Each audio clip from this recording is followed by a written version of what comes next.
No, your eyes aren't fucking deceiving you. The Backstage Boys podcast is back on the air, and this is not Basil. This is many skin tones lighter than Basil. This is Cameraguygimmick. Nick, what's happening? You're on It's the free bird rule. It's a free bird rule for sure. But yeah, so this is the Backstage Boys podcast, episode number 98. Windy City Classic, AAW Windy City Classic 2021 review. We're going to jump in this in a second.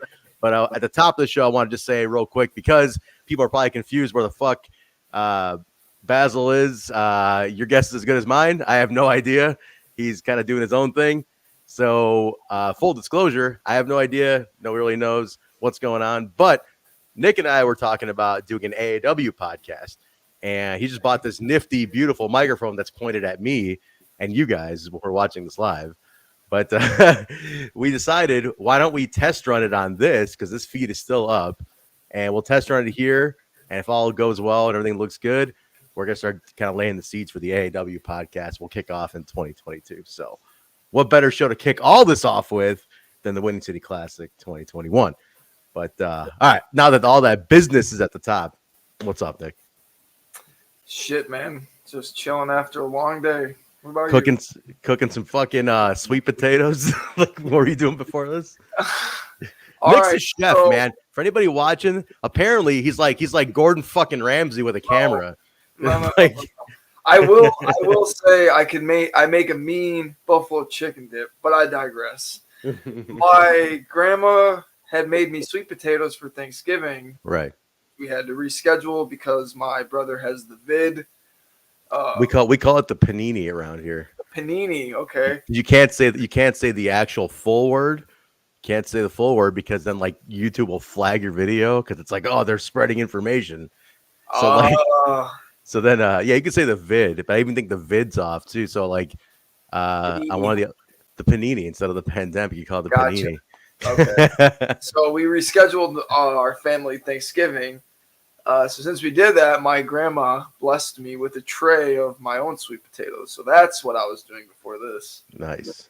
I cannot stand sweet potatoes. So I will take you up on your buffalo chicken.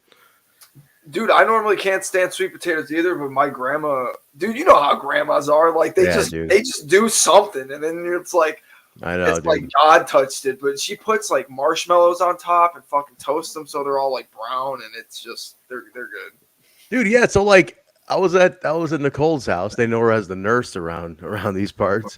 I was at the nurse's house, and she did that too. She had like marshmallows on her sweet. I'm like, what the fuck is this? Like I didn't have it though. I was like, what the hell am I looking at here? But like it's good though. Like I mean, for people that don't like sweet potatoes, I feel like that's the way to start eating them. Really? With marshmallows and other shit on there? All right. I got to try this, man. Because, like, she had a whole tray of this, and I didn't touch any of it because I was eating other stuff. But, like, I really feel like I should try this at some point. Do you like cranberries and all that nasty shit? No, I can't do the cranberry sauce, man. All right, I don't either. So I was going to say, if you can eat that, then you can eat sweet potatoes. But, yeah, all right, cool. Man, no, my Thanksgiving was good. I hope everybody listening, your Thanksgiving was good. The show took place the day after Thanksgiving, Black Friday, which really wasn't much of a fucking Black Friday. I don't know if you went shopping, but there was like nothing to buy this Black Friday. Did you buy anything besides that chair that you're sitting in that's lighting up? And I did. I've had this. No, dude, my Black Friday shopping, or I should say my Black Friday shopping money was spent on a new water heater. Oh, that's right. Do you want to share your story? That sucked. Oh, not really, but I guess I live with I have my own house. I'm a homeowner, and I usually leave for work around like 5:30 and every morning, Monday through Friday for work. And my girlfriend lives with me, and she said that she was walking downstairs past my garage, which my water heater is on the other side of my garage door with my furnace. Is this a one-car garage or two-car garage? Yeah, just a one-car garage. But she said she stepped on something that was wet on a hardwood floor. That's And then I asked, wrong. Right, and I asked her, I'm like, well, did you think to like, look around? Or she's like, well, I smelt it and make sure that it wasn't pee because I have a cat. You made sure it wasn't pee. And then I told, and you just didn't like clean it up or anything or wipe it up. She's like, no, I did, but like there was more water there when I came back. So I asked her, I'm like, and you didn't think that was weird that there was so fast forward a few hours, I come home from work finally, and like my floor, that's how I noticed that my water heater broke, because my floorboards were all fucking bowed up and shit. So I didn't have a warranty on it, had to buy a new one, but I saved like $100 because Black Friday or something. I don't know. Hey, there you go. There's your Black Friday deal. Yeah, there's my fucking Black Friday deal. You guys can, he will be putting his Venmo and his Cash App link at the end of the show for you guys to support. But, or you can buy some fucking photos and shit, huh? Go towards the water heater fund. Yeah. I would rather you, if you're going to be, actually, if you do actually ever want to buy pictures, if anybody is watching this live, I would rather you contact me directly and not use my website. So do not use the website. Hit him up directly for those Christmas deals. He usually throws in like free stickers and shit too. Yeah, there's deals, man. You can get some deals with the camera guy gimmick. But anyway, so that sucks. Yeah, I'm sorry to hear that happened. But later that night we had fun. We had a good night that night for the that was Friday, right? That happened that morning? It happened that week. I think it might have happened like that Tuesday. I think it happened Tuesday. Oh, that's right, yeah. Yeah. At least we closed the week on a fun note with the Windy City Classic. Yes. Fridays ended in smiles. Yes. No, it's cool, man. Now let's jump into it. Fuck it. Let's just get right into it. I by the way did not buy anything for Black Friday. I didn't buy shit. There was nothing to buy. Like everything was closed. I don't know, man. It was weird. There was like nothing that I was like, oh shit, I gotta get one of these at all. I just was like, all right. Yeah. Cool. But Heavy had a Black Friday sale, right? We did. So we sell our t-shirts through Below the Collar, which is owned by Pro Wrestling Tees. It's the same concept as Pro Wrestling Tees, right? Where it's like all print on demand. So we had like 20% off. Our hot sauce is back in stock. Did you? And I didn't get to give you a bottle that day, which sucks. I had one for you. Yeah. So I owe you a bottle. The hot sauce back in stock. Our hats. So we did a bunch of merch and shit. So it was cool. So hopefully, and we're going on a little mini tour next Thursday starting in Michigan. So I got to take all this shit on the road. So hopefully, I have yours put aside, but those should be some hot sauce left. Yeah. You fucking better put mine aside. No, yours aside. It's in my like my AAW bag already. So like I have it ready to go. All right, we're square. But, yes, we are totally square. I even it's all good to go. It's like set aside. But so I will. It's out there. HemiMusic.com. Anybody wants to buy some shit, but we'll get the plugs in later on. But let's jump in.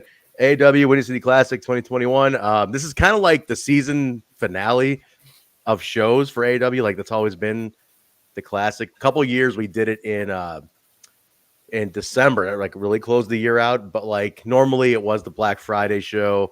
And the idea was like it's the season finale. Everything kind of like happens WrestleMania style, like culminates to it, and then we kind of have like a I don't know. I don't know what you would kind of call the December show then, because it's kind of like I know like what do they call that one after Mania? Backlash. Yeah, is that the one? Yeah. It kind of makes sense. It's kind of like the backlash of Mania. Like that's kind of what the December show was for AAW. Was like a little backlash of what just happened at the finale. So we're kind of back to that format. And dude, I think we ended really like on a big note. And we're ending the year on a fucking huge note, which we found out. So there's some good shit coming up. But for those who might not know, we should have said this earlier. For those who might not know, Nick is the ringside and promo photographer for AAW. So that's why he has a really interesting perspective. He's ringside, he's backstage taking promos. Like he's like it's best seat in the house. And then I am the producer for AAW. So I'm doing other shit and seeing the show in pieces. So we kind of have like two very interesting perspectives where like I'm working on the stories and the storylines that are coming out of this in the back, and Nick's capturing the night photography wise for everybody. So like our perspectives are very different for the same show, which is interesting.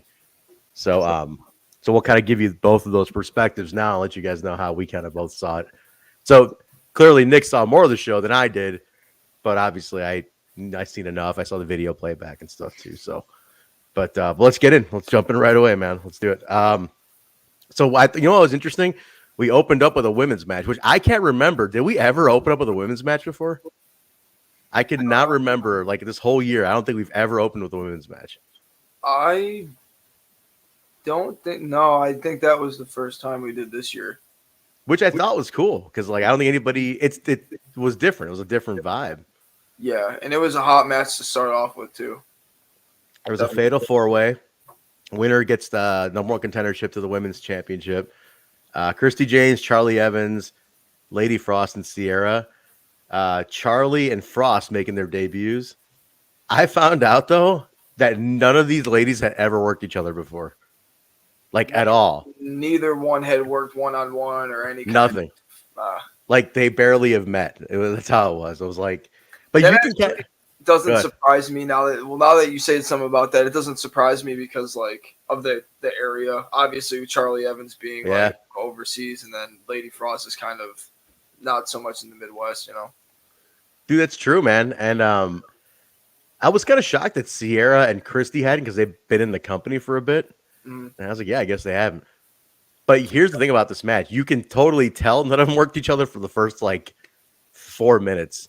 They were all kind of like, what the fuck do we do? Like they were all just so choppy with each other. Like they had no idea like how to really like fire up on this. And so it totally felt like a match where like it took them a while to get used to each other. To me at least. I was like, because you could see I was waiting for that moment for them just to like kick off and just kind of like roll with it, but it took a while, man. Yeah, when I was honestly like when the match started, I was because usually when there's a 3-way or a 4-way, they all usually start the same way. They kind of look at each other and they all go for a test of strength, like right, which is what happened. Then you said like they started chopping. Then I think Charli like started her her routine, and it did like if when on the ring it doesn't feel so slow as it probably does for you. Like when you're watching, and that's just going off of like when I go back and watch the show, not shooting, you know what I mean? Because it's some matches that I might have watched on the ring, I've been like, holy shit, and then other ones I look back and I'm like, eh. But when Christi Jaynes started laying in her shit, dude, the crowd started coming alive, and then obviously like when Frost hits the moonsault, they pop. I mean, the crowd was popping. It was just a hot crowd. The match was a little slow though. Yeah. It was a little slow, but I think they were excited to see women kick it off. They were excited to see Charli and Frost be there too. So like I don't think anybody really cared that it kind of had a little like slowness to it, but I don't know. I think they had fun just seeing these ladies do it. But yeah, dude, I don't know about you, man, but like I think Christi, and we'll talk about what happened later too, but like, dude, I think this was Christi's show, man. As far as the women went, I know Sky won the title and everything. We'll talk about that in a second, but I felt like Christi got some massive pops on this show, man. She's someone who's been over, I mean, honestly all year, but like really within like the last couple months, like the last 3 shows, she's really like come into this violent Christi like that. We first started to see over the summer just with the mean streak, but then like with the Ricos egging her on and like just a different side of her starting to come out now because she wasn't really like picking up any victories. And I don't know, man. It's like it's really cool to see her step out that box, Yeah, dude. I like it, man. I think she upped her game. The whole thing with Ren Jones and all that too. Like it's different vibe for her, dude. And I dig it. I always liked Christi though. I was a big fan of hers from day one. She's got a good energy, good attitude. But yeah, we'll get to what she did later, which I thought was awesome. But Christi does win, and she's the number one contender for the women's championship. I don't know when that match is happening. It's definitely not happening in December because there's a tag match announced. It's going to be Ren Jones and Christi Jaynes versus Sky and Storm Grayson, which I thought was random too. Like Storm Grayson kind of coming into the whole thing. But I guess him and Sky are pretty tight. But yeah, who would know that? Yeah, I know. Who would know that? I was like, the fuck did this come from all of a sudden? Right. But if it was Dante, fans would understand that. Do you understand that? Yes. Yeah, I would understand that too. Like, are you behind here? It took me a second. I was thinking of Dante Leon for a second. I was like, wait, Oh, no, not that Dante. Not that Dante. So dude, the second match, I think you were looking forward to this one a lot. It was Manders and Silas Young, and you're like a new Silas Young fan. So I have to say this. He needs to get new entrance music because he can't have that coming out as a heel. Like I know, dude. Okay, so for years the dude was a heel. Like he was always he's never been a face. Oh really? I thought he was a face like back in the day. Oh, like, okay. Never been a face. He's always a fucking cocksucker. That's like his thing, right? Like, and he comes out to like the most like baby face song ever, bro. Like everybody wants to sing, but like nobody wants to boo because like they want to sing. His music, like I love it, but like I never understood how he ended up with that music. Like it's definitely one of those ones that's just like right over my head. I don't get it. What I also think is funny about it too is like the song is like talking about Detroit and shit like that, right? And he's from Milwaukee. Like there's no Milwaukee connection to the song. The song was used for the White Sox for like years. It's like a total babyface song, and I'm like, how does this fit in for fucking Silas? It must have been like his party, like his go-to party. Had to be track in the fucking 80s or some shit. Bro. Had to be. Silas is definitely like, dude, he's like the AAW dad in a sense. Like Uncle Silas. Danny's would be the AAW dad, I guess. But like Uncle Silas is like a grown-ass man coming in. Like, dude, when I talk to him, I literally feel like I'm talking to like a grown fucking man. Like I'm just like I feel like he's only like a couple years older than me too, like maybe 4. And I literally have this like demeanor of like, oh man, I gotta show my respect. It's like talking to an elder, like a grown fucking man who's like done shit, like who like probably owns, property and fucking, shit, like has raising kids, like grown man shit. And I'm sitting here fucking twiddling ramen noodles because I can't afford fucking anything else. I know when I had to ask him for promo pictures at Hell Hath, I ran upstairs real quick during I don't remember what match it was, but I ran upstairs and like caught him while he was like warming up, and I like told him like, hey, can I get like pictures of you real quick? Like, I'm sorry, I'm not gonna have time. Like, he was just like, and then just like walked towards like the backdrop, and then just, like, I was like, but like since then, like we've talked through like DMs and shit, and now we're fine. Like it's always like for me, like being a photographer, dude.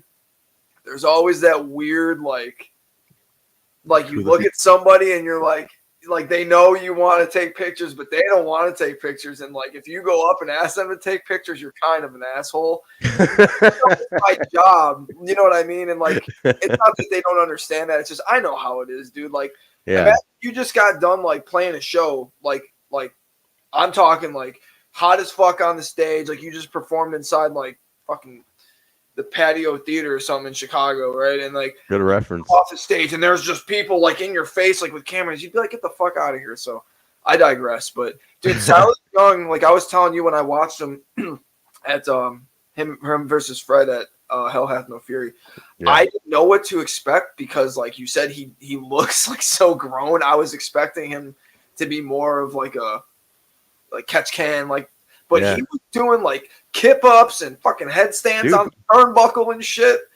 He's the fucking man, dude. Like I love Silas Young. I was a fucking huge fan of Silas. I mean, I've always been a huge fan of his.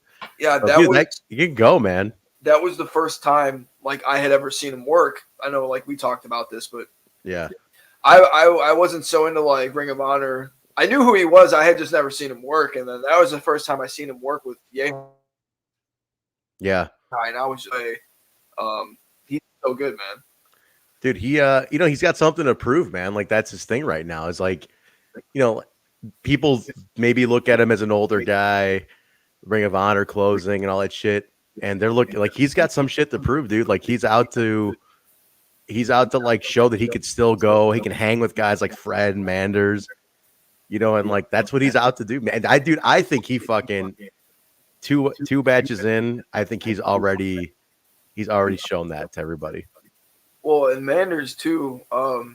I think like he's been doing some of the best work of his career over the last couple months, in my opinion. Just like the promos and like the in-ring stuff, like even outside of like AAW, the stuff I've seen him doing is, I think he's finally like coming into his own. So them two both like having that perspective of we need to prove ourselves. Like I really liked the match. It was like hard hitting, but Silas still kind of brought some like aerial moves and shit. It was good. It was good.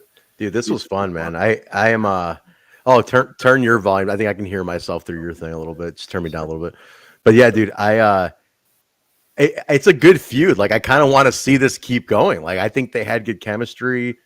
It's like it's like the young guard versus the older guard. And like it's like they're similar, but they're different, the two of them. I don't know why. Like they seem similar, but they're not. They're not similar at all. But like this feud just kind of fits for me for some reason.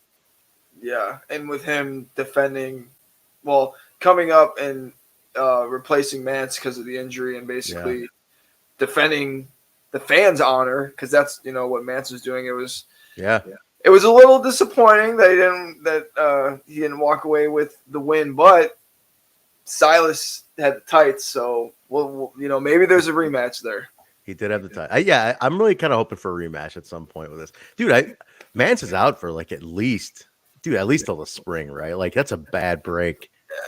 Yeah, I kind of felt bad too. Like obviously with him and Danhausen doing that at the same show at the same day, bad enough. But then like they both launched GoFundMe's and like granted, I understand like how much more popular Danhausen is, but Danhausen like outdid the numbers for his GoFundMe in like 2 or 3 days when I don't even think Mance has hit his goal yet, and it kind of made me feel like shit because.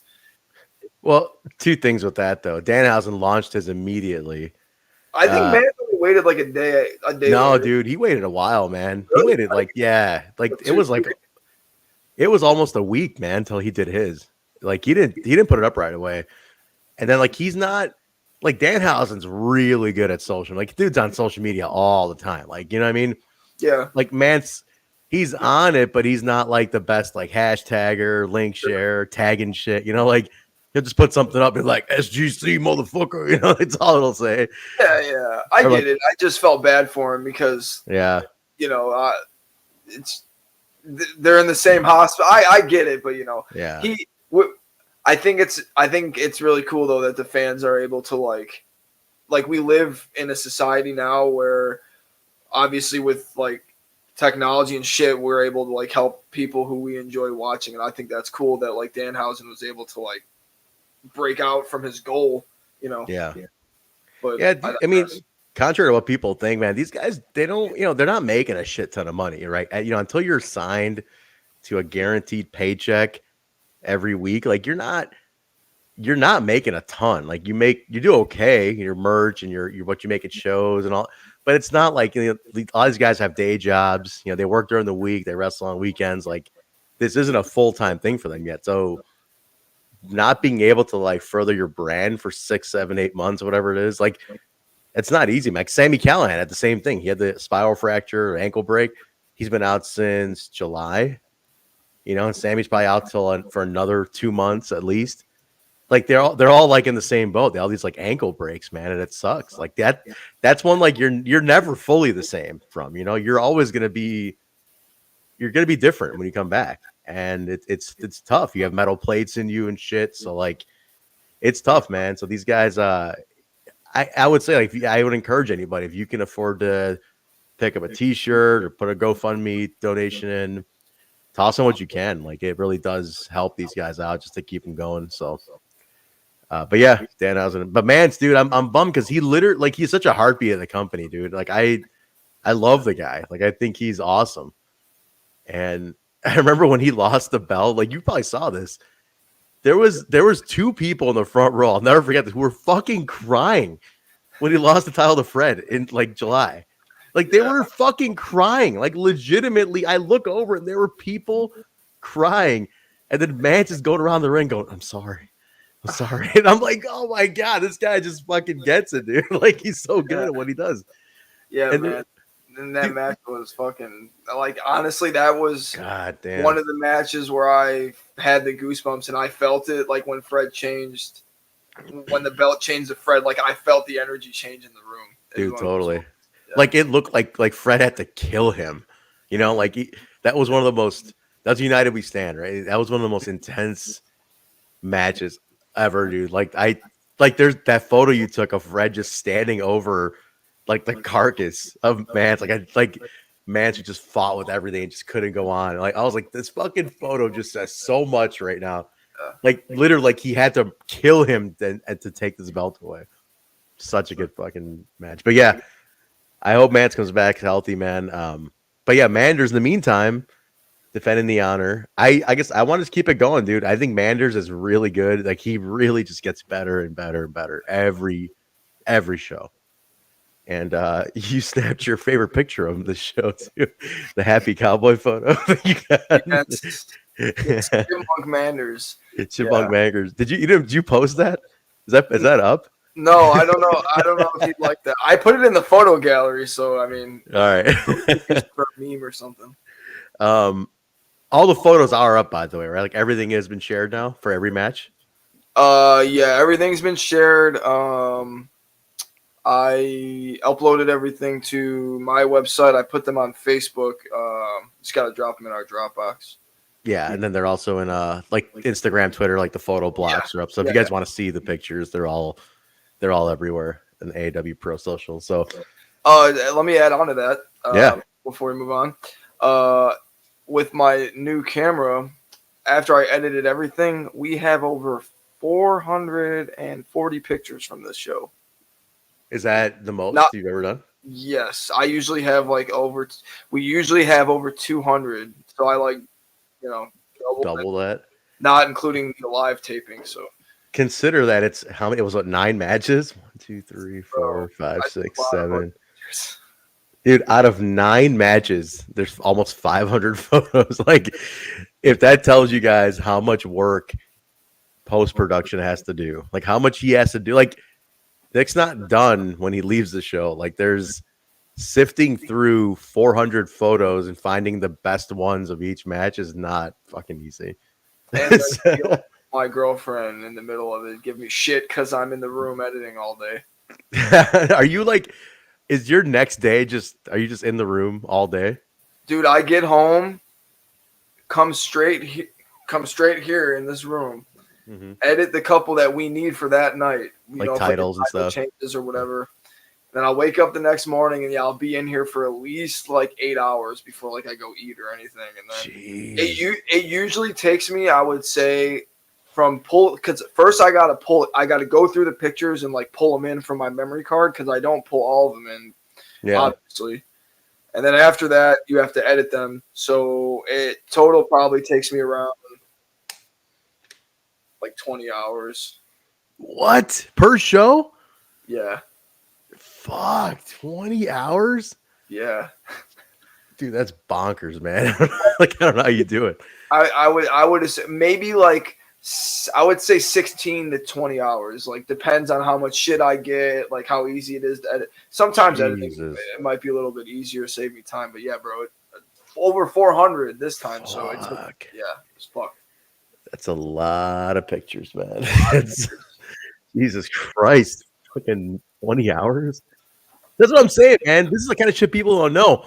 How much work goes in after? Y'all think like, yeah, you just go to the show. And we break down the venue and we just leave and like, here's a bunch of pictures. Like, dude, 20 fucking hours of post-production. He just shot the show for 3, like doing promo shit. Like technically, crazy. Like we could do that, but it wouldn't be quality. Like it looked like dog shit, like, I don't know. Just it's just funny because like I can only imagine also how much work you have to do like post-show. And every time I think of like what Trent might be doing after the show, I just remember from the Lineham tournament when you were trying to crop out the very end of laughing and like ruining the promo, and you just couldn't do it. Like this much of the video, and Trent just can't fade it out. Oh my god, I got it though. I was able to fucking do.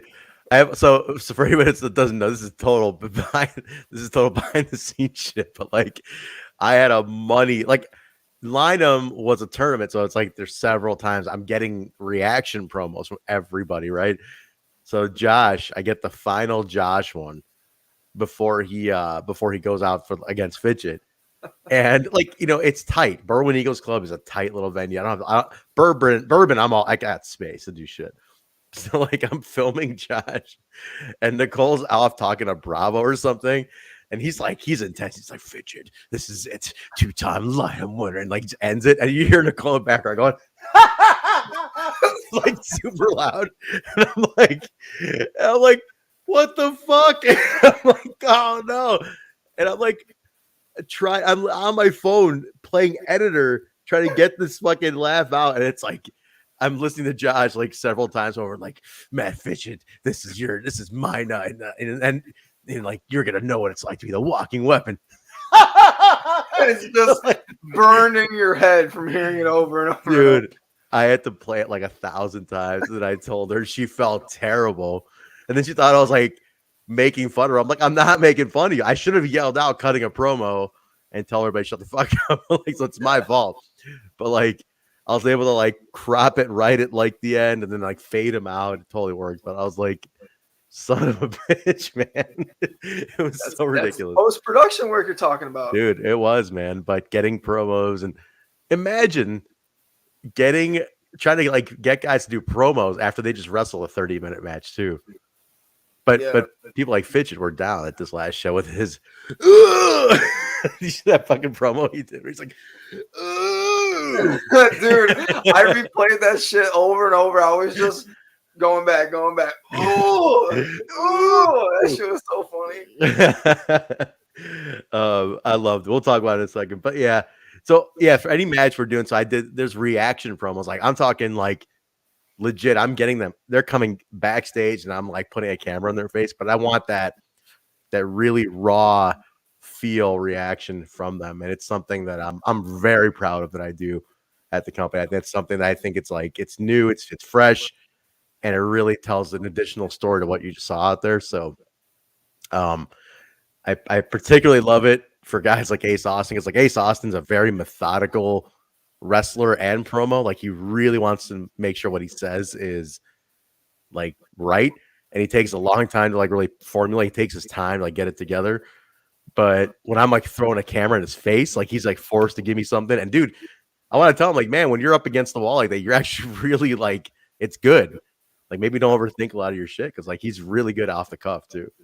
But yeah, sometimes, dude, he takes a while. He's like, all right, what if I say this? If I do this, what's going to happen in 3 months? Like, dude, it's very methodical, man. I give it to him.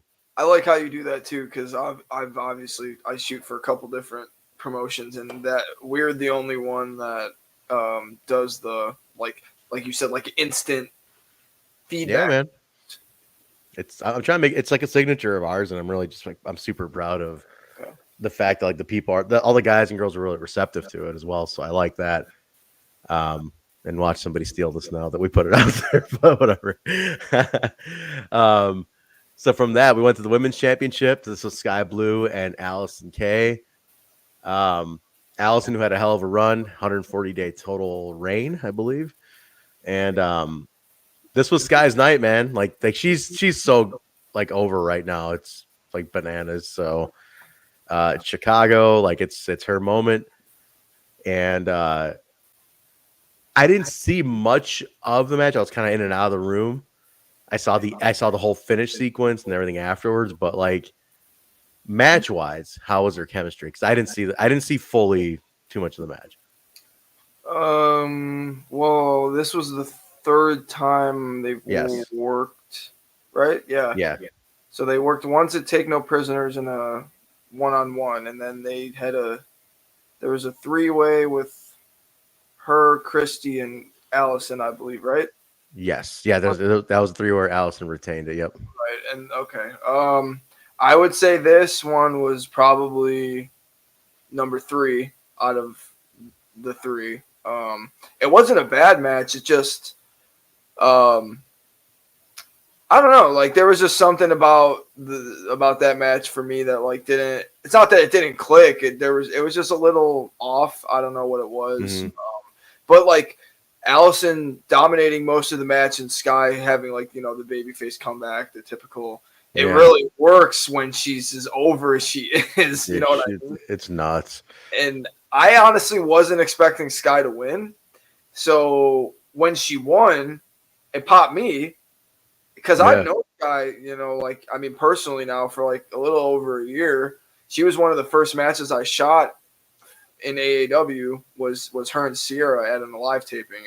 I think it was the second match. It was a live match I ever shot. And I think that was her first ever AAW show too. It was. Yeah, a live one last October. So the match was like meh, but like seeing her have that moment, dude, was so like awesome just as like not her friend, but just from being in my like perspective, having to do so much with her growth over the last year and how much see her and stuff. It was a cool moment for me. Yeah, I think a lot of people felt it too, man, because they've seen her grow. I mean, she's super young, man. She's like 24, right? Yeah, I think 23, and she still has a long way to go. Long way to go. She's kind of like she signed to AEW now, and in the time frame that she's been with us, so she's grown, man, and like it was a big moment for a lot of people. I don't think a lot of people expected her to win either. I think people are just like, Allison's gonna retain this, but they all popped, and then Christi comes out, was like cheering her friend on. But dude, the best part was you could watch the clip is on our Twitter right now, actually, at AAW Pro. You can check it out.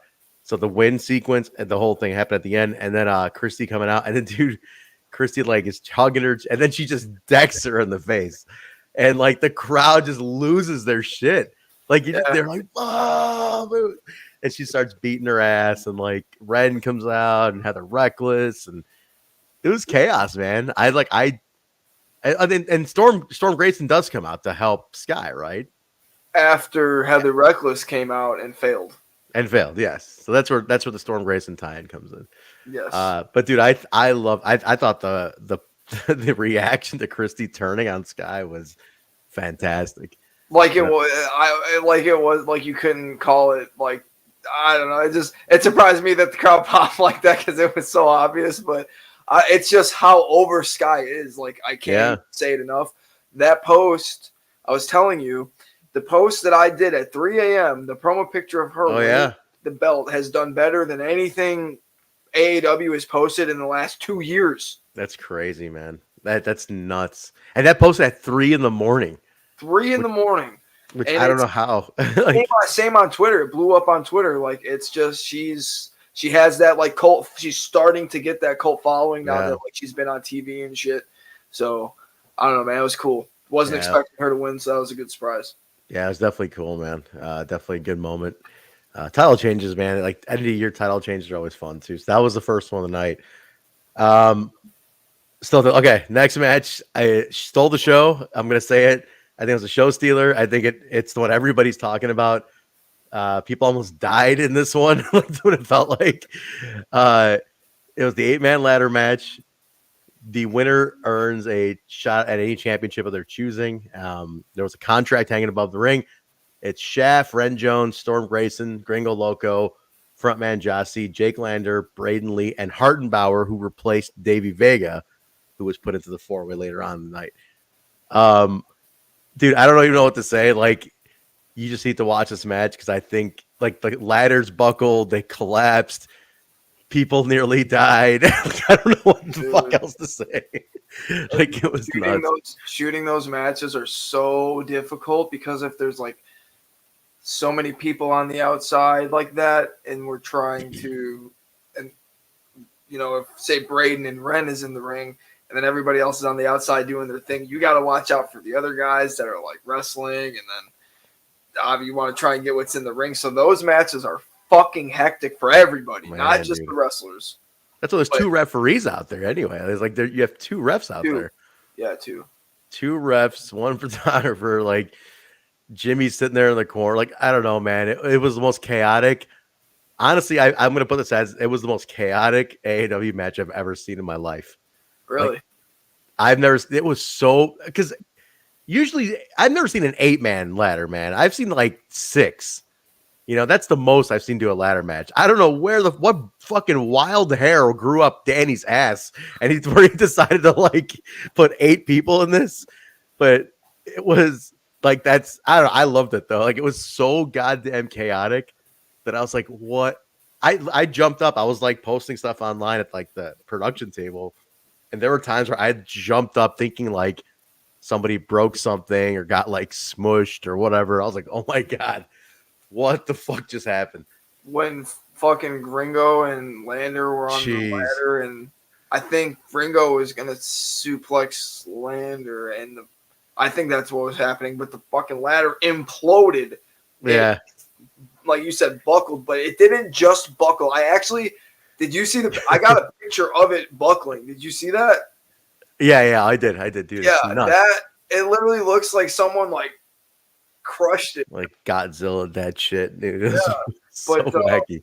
Shaft winning that was I expected that. I had a feeling he was going to win, so he's a fucking monster too, man. He's a beast, dude. So I gotta say, the shout out in this match goes to Hartenbauer, and I'll tell you why. Because there was 2 ladders in the match.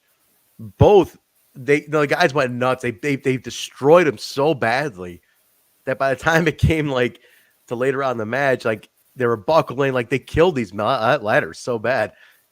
There was at one point there was no ladder left to go and get the contract, and it was like, what the fuck are you gonna do? Hartenbauer, being a smart wrestler and a smart dude, knew there was another ladder in the back of the building. And at one point, he just goes and gets the other ladder. He's like, well, shit, we need another ladder. So, like, he went and got the 3rd ladder, and they were able to finish the match. Because otherwise, man, there was no ladders left. So, like, hats off to Hartenbauer.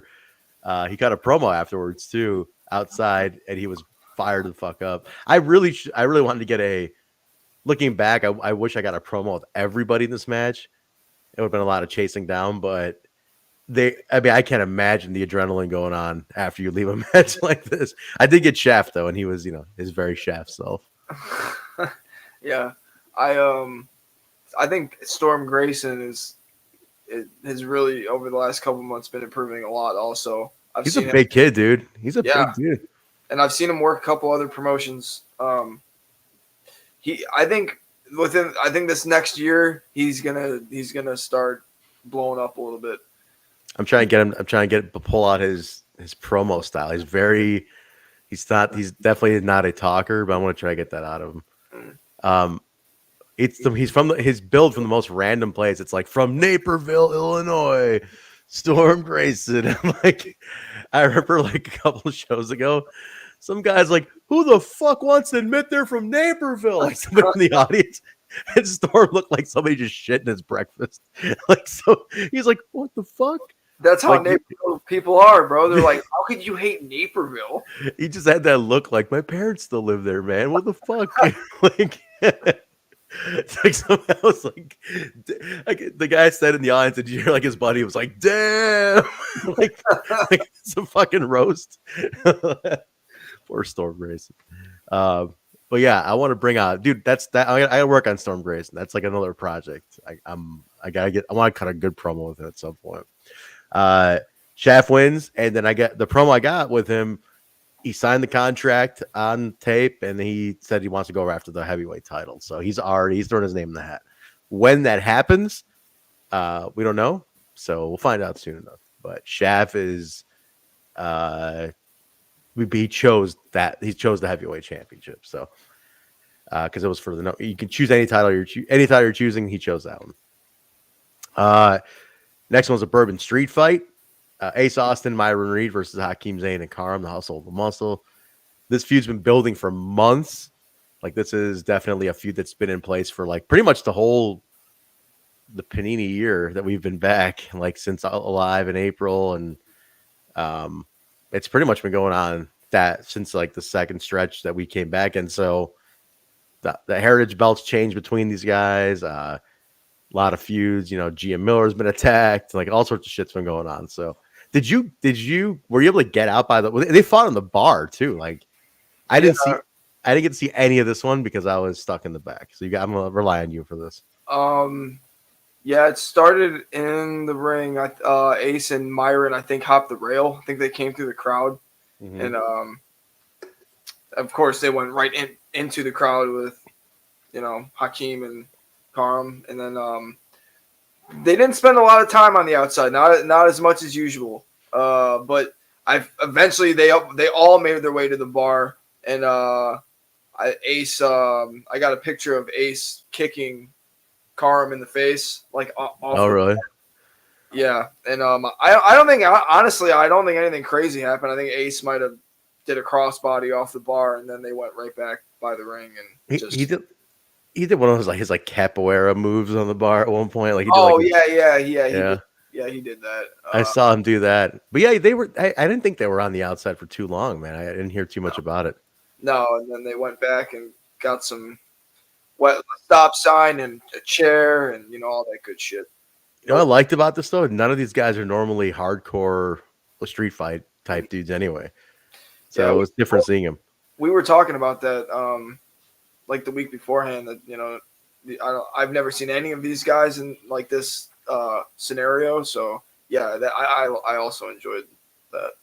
Yeah, because you think about it, it's like even like Hakeem and Ace are both in Impact. They've never done street fights there.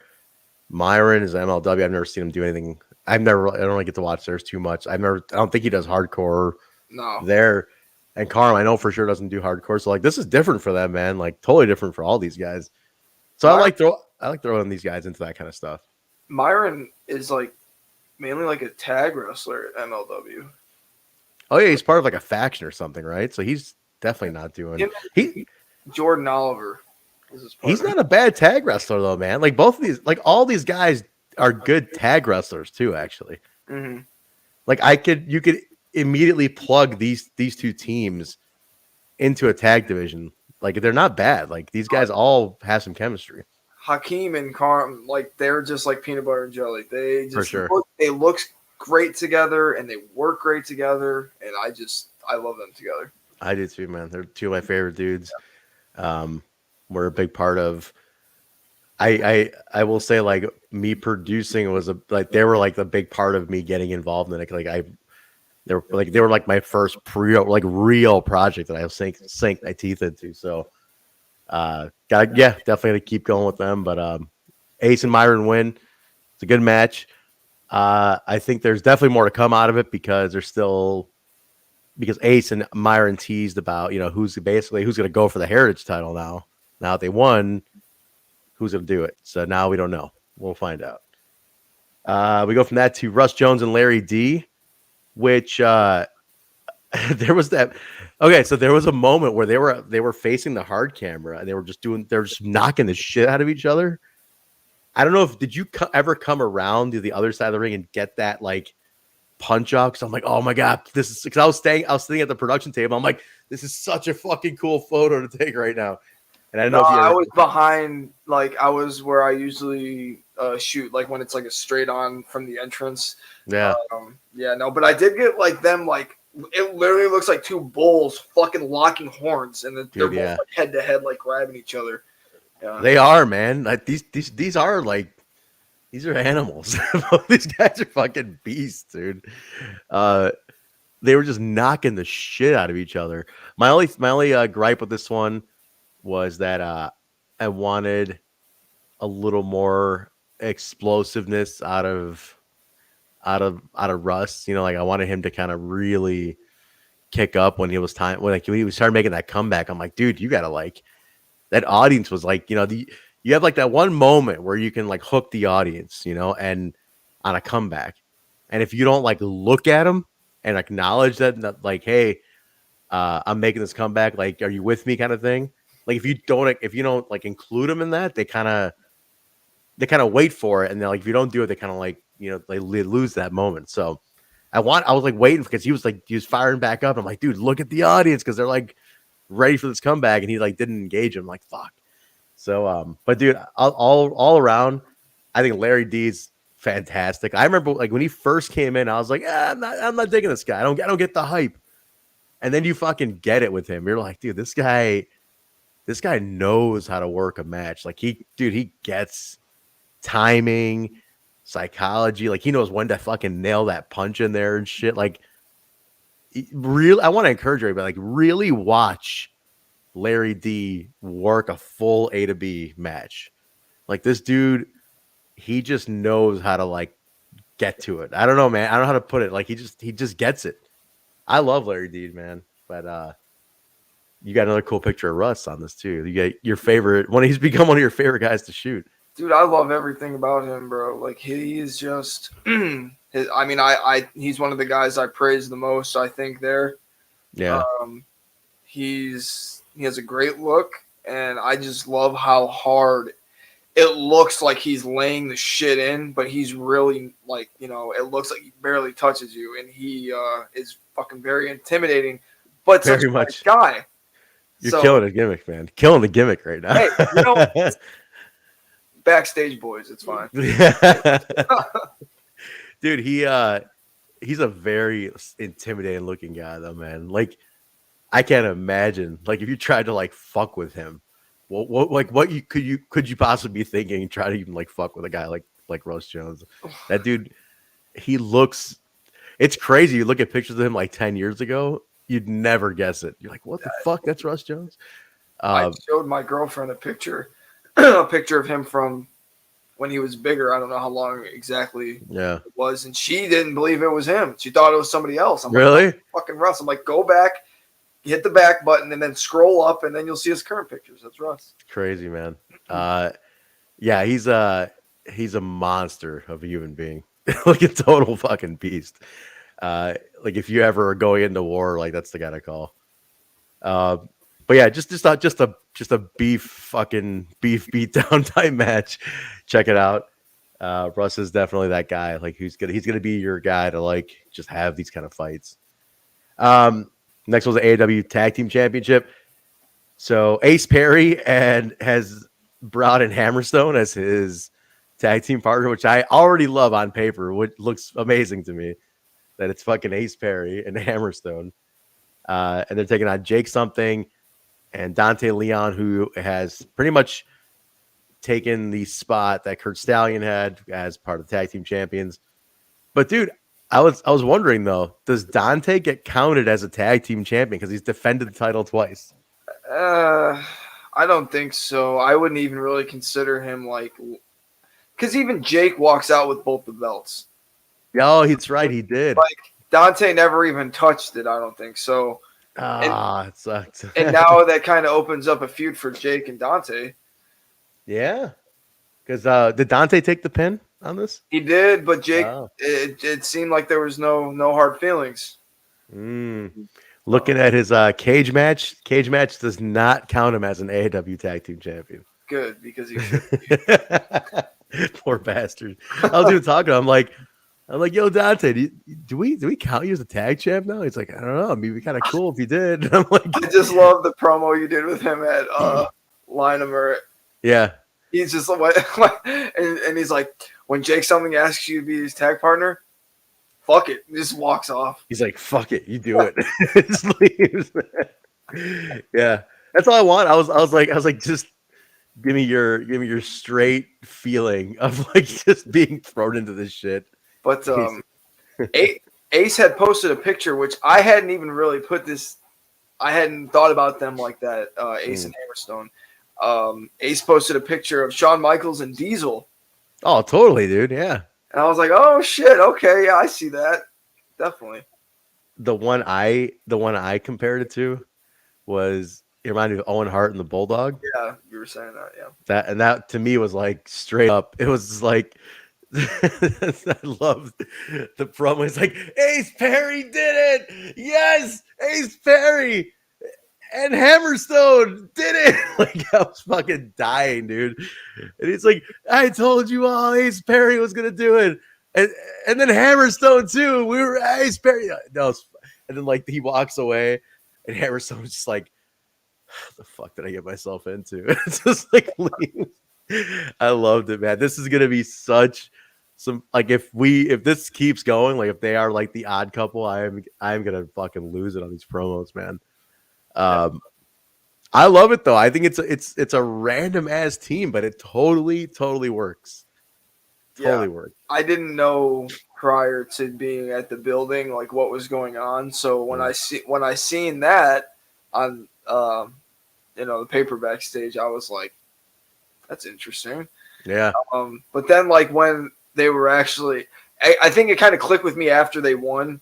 Once they were doing the celebration, and like you said, like you started to see the shades of how Ace was like, yeah, I did it, and because I got a picture of him like looking at Hammerstone when Hammerstone did this, and Ace was like, like, come on, let's go. I'm trying to go backstage or whatever, and it was like a very weird team, but it worked, and I think it was a good move to get the belt off of Jake and Dante if you want to consider him a champion. Yeah, no, we needed to move him off, and that worked out. So I thought it was great. I loved every second of it. I'm a big fan of both. Match, honestly, like for them never teaming before, like I thought they did pretty good. Like, dude, yeah, I thought so too, man. I'm like, these guys really. It was a very natural, just click. It just worked. Well, okay, so this is some behind the scenes shit. Jake's music's playing, and Jake's like, have you seen the belts? And I'm like, no, like that's your fucking. Aren't you supposed to have the belts? He's like, can't find the belts, and he's like freaking out. The fucking music is playing, and Dante's like, what? Like we're all like, everybody's like, where the fuck are the belts? Like nobody knew where they. He's like, they were just on the table. Like, where the fuck are the belts? And Jake's like running around. He's like, fuck, where the fuck are the belts? Like losing their mind, and so, and he's about to be like, hey, then he's like, all right, fuck it, so go out without him. I'm like, oh man. And then Dante comes running in. I got him. Like somebody took him to the locker room and left him in the locker. They were on the table. So before you go out, like you can just grab him and go. But like, so he took him way back to the locker room, and Dante comes running. I got him. Like they just fucking go out. And I was like, Jesus Christ, man. Yeah, because I don't know. Maybe somebody brought him back there for like promo pictures. Because like I think so. Yeah. I had seen Hammerstone like right before the Russ and the Larry D match started, and I told him that I'm going to come back and take pictures of you guys before the match, which of course didn't happen. Yeah. So maybe that's what happened. Possibly, man. But I was wondering why it was taking so long for Jake and Dante to come out. I did not know this happened though. You should have seen the chaos in the like gorilla position within that like 30-second time span. Jesus, dude! Like Jake's lumbering. Like, where the fuck are the belts? Like Dante's running around. Like Dan's like, where the hell are the belts? I'm like, I don't know, man. I just got like I'm not like isn't that his job to have them? Like what the fuck? Oh, dude, it was so fucked up. But we got him. Thank you to Dante. We got him. Made it out there. So, Ace Perry and Hammerstone tag team champs. All right, Fatal 4-Way. So this would determine the immediate contender to the heavyweight championship, which is happening at Unstoppable. It was Josh Alexander, Davey Vega got put into this match, Brody King, who made his return, and Rich Swann in this one. So this one's cool, man. You have two former AAW heavyweight champions in this. You have Swann, who's a former Impact champion, and then Dave Vega is like 3-time tag team and one-time Heritage champion too. So like, there's some good names in this. Dude, I don't think anybody thought Swann was gonna win this. I don't think anybody saw Swann taking this at all, man. No, I don't. I didn't even think he was gonna win. I thought Josh was gonna win. Part of me thought Brody was gonna win. Yeah, I don't think anybody had their money on Vega on this one. But he wrestled a good match though, man. I think the only reason why nobody believed or wanted to believe it would be Vega is because then I think people would know Matt was going to win in the main. That's just my assumption. True, yeah. It's a nice to have him in here to kind of throw people off. Yeah. That was very smart, I think, on Danny's move. Yeah. My only gripe on this one was that the match went pretty short, man. I feel like these guys, it was like 9 minutes. Yeah. And I was like, man, it's a lot of star power for like 10 minutes, not even 10 minutes. Yeah. And I was like, shit, I wanted to see them do a lot more than four people, man. I was really hoping for a longer match, but I will say this, Swann, and now we know it's Fidget. Swann and Fidget's a first-time match. Never happened anywhere. So that's going to be interesting to see. Because they're about the same size, very similar style. I'm actually interested in it, man. I'm like, that's cool because it's never happened anywhere, and they have an even kind of matchup. I'm like, this could be interesting to see Swan and Fitchett. So that's happening at Unstoppable. And then all right, main event, man. This is it. It's Matt Fitchett, Freddie Ahai. I think so. The crowd definitely, like, dude, we threw so much at him on this show, like at this point. So like I knew these guys were gonna have to work hard as shit to like get that crowd like back in, because we gave them 2 title changes prior, the ladder match from like the insane ladder match. Like there was so much shit that went on prior to this match. It's like that's a lot on your shoulders for these two. But I think they worked really hard. There was one move, I don't know if you have a photo of it, but like Fitchett came, like Fred was down on the mat. Fitchett comes flying off the top rope and Fred locks him in like a Kimura lock. Like immediately as Fitchett's like falling on him, he just gets him in a fucking, I'm like, what the fuck was that? Dude, Fred's a monster, man.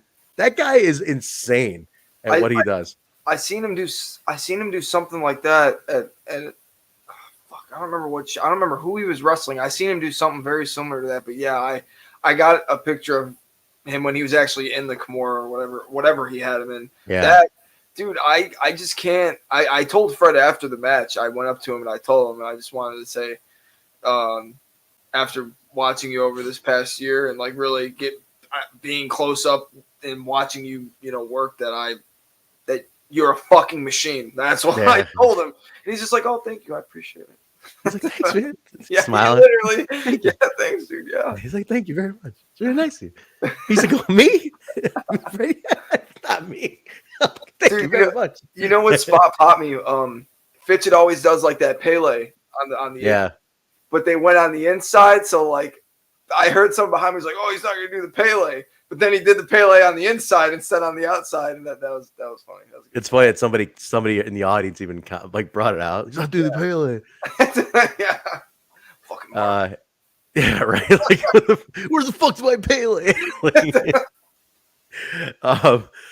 Dude, I thought they told a really good story. There were times where like I think even who obviously like full disclosure, obviously we know what's going on, right? We all know we lay it out, like we're behind the scenes putting it together. But there were times where even I got so lost in the match that I was like, damn, I think Fred's gonna whoop his ass right now and win this match. And I'm like, oh shit, wait a minute. But dude, I think it was great. It was 10 years. He kept saying 10 years to the day that he debuted in AAW. It was like 10 years and some change, but like same month, basically 10 years to the month that Fitchett debuted in the company. He won the heavyweight title and is in the main event. So I thought the story in that alone was beautiful. None of us knew that. That's a cool thing. Nobody knew that prior to him saying it. Like nobody really thought about it. And he brought that. I was like, holy shit, that's awesome, man. Fucking A. That just shows you like how much he cares. You know what I mean? Dude, yeah. What it said to me also was like, it really is a true testament to like any rookie wrestlers. It might take you 10 years to get to a main event. Like, just consider that. Like, it might literally take you a decade to get to a top spot where like the show's riding on you. You're the guy. So like just take that for what it is. Like it might not happen in 2 years, 3 years, but it could take a fucking decade where you have to reinvent yourself. You have to try new styles, new gear. Like you're constantly changing. You go from being a tag guy to a singles to a tag to singles. Don't ever let it discourage you. Like if you really want it, just keep going, man. It takes a while sometimes. Some people get it earlier, obviously, but 10 years, man. And Fitchett won the heavyweight championship. So I thought that was cool. One of the first time I was there for his debut, but like his second or third match, he confirmed it was like a second or third match. It was at Bourbon Street where he almost broke his neck. I remember being in the audience for this with my buddy Norm, who was at this show actually. And dude, Fitchett did a shooting star and he went straight up and he did the shoots and he fucking came down right on his neck on the turnbuckle, and I was like, fuck, I thought he died. Like I was like, this he's fucking dead. On the Holy turnbuckle? Shit. Yeah, dude, it was so wicked. Like, cause he basically didn't get any distance off the Right. shoes. He didn't like fly over. He just went straight up and just fucking snapped his fucking. I was like, oh my god! We all thought the whole crowd was like fucking pin drop silence. And I told him, I was like, was that your first match? He goes, no, it was the 6th match. I'm like, oh yeah. And I'm like, dude, I thought you fucking died that night. And he's like, I stopped doing the shooting star that was the last time I ever tried it. He's like, I didn't want. It's fucking way too risky, man. But Fitchett did that and fucking cut that promo. And then that was it, man. So Fitchett's the champion. He takes on Rich Swann next month at Unstoppable, where Ruby Soho makes her return to AAW. And you kind of, I think you went to the steak, but then you skipped the dessert. You left out Vega coming out. Oh shit, dude! Yeah, fuck, I left all this out. Yeah, dude. Yeah, go ahead. You fucking set that up. That was good. Vega came out to what it looked like congratulate Matt, but before he could, Rich Swann came out and actually Shaft came out and hit Vega very stiffly. Very stiffly. Like fucking clobbered him. Him and Fitchett had a stare down. Shaft left.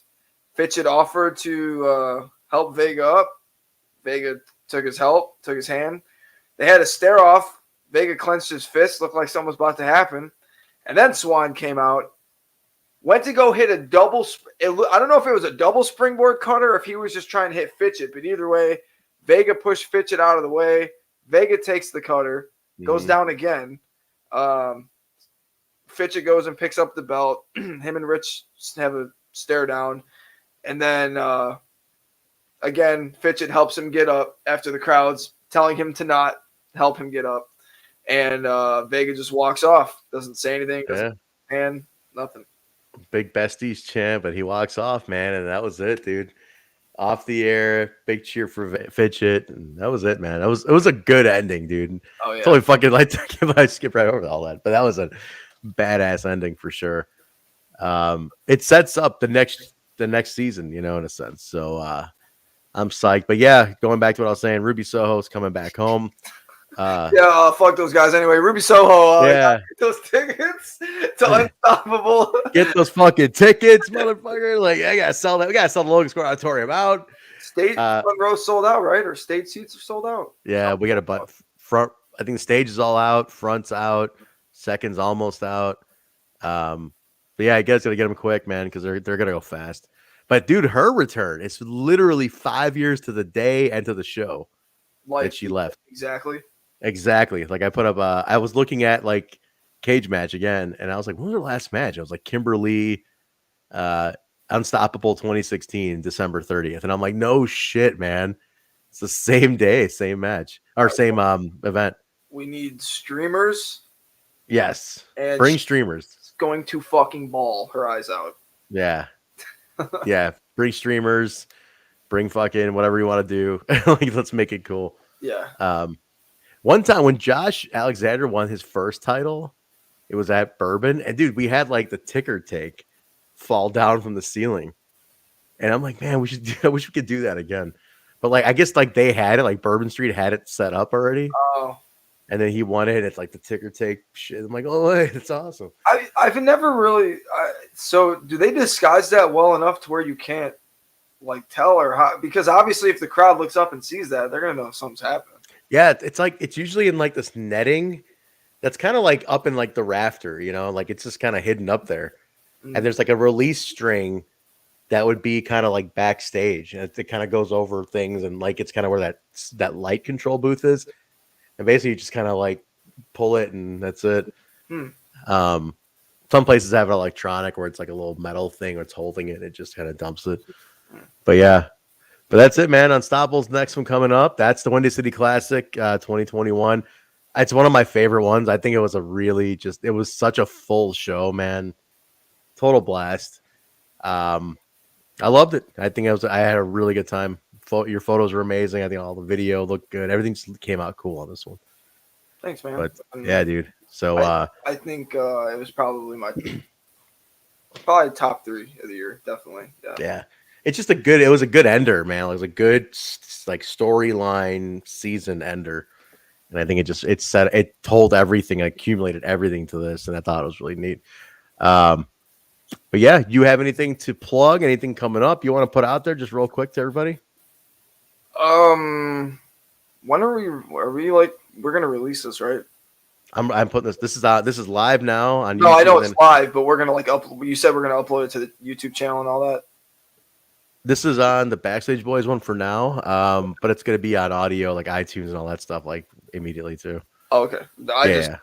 Just asking. I didn't want to like announce something if we weren't gonna upload it for a while, but well, we're gonna be doing a photo zine. Me as a brand, and then AAW the company are collaborating on a photo zine that hopefully we'll be releasing information on it this week.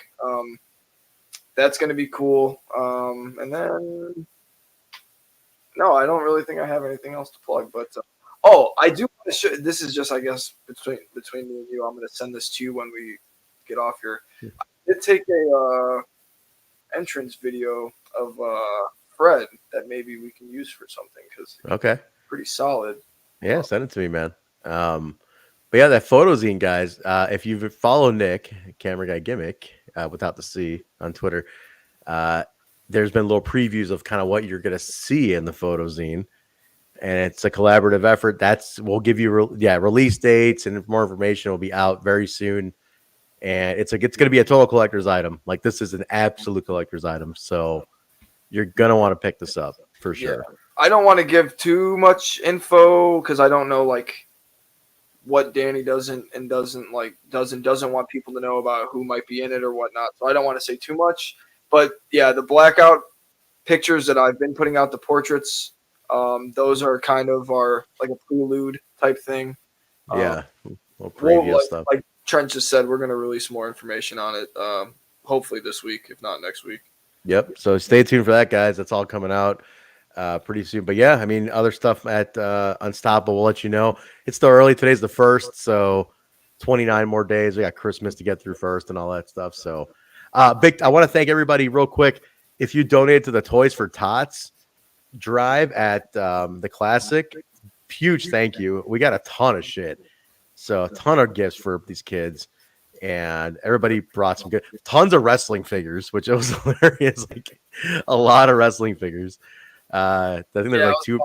About to snag one. I was like, there was a real dude. That one you point out, there was an Elite Series Gold Dust in there. I think it's worth like $50 or $80. It's a $50 action figure.